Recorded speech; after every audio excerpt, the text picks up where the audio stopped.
ई राणा जी के एक गीत बा भैया। और केहू साचे कहाला भैया कि कैके कमाई घर खइहा मगर भैया सऊदी न जइहा। काहे से कि भैया घर के स्थिति बड़ा नाजुक हो जाला हो। कैसे हमारा भोजपुरिया गीत में कहाला जी, सुना लोग।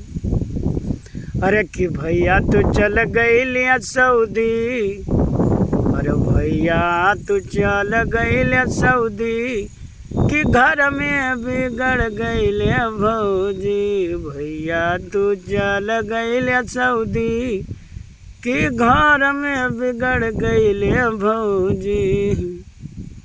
अरे बड़का मोबाइल अरे अब भौजी चलावे, बड़का मोबाइल अब अरे भौजी चलावे।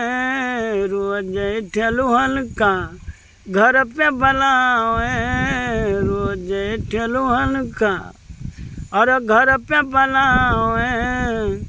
अरे बतिया करेली मन मौजी ए भैया, अरे बतिया करेली मन मौजी, कि घर में बिगड़ गइले भौजी।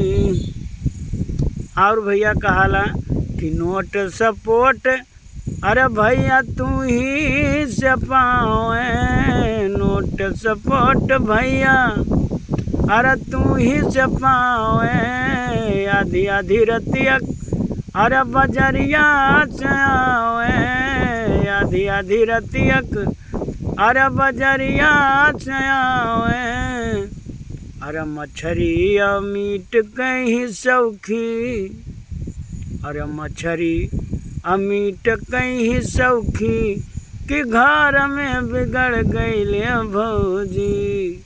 भैया तू चल गइले सऊदी, कि घर में बिगड़ गइले भौजी।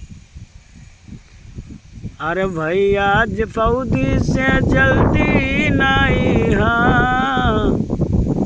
भैया सऊदी से जल्दी नहीं हा।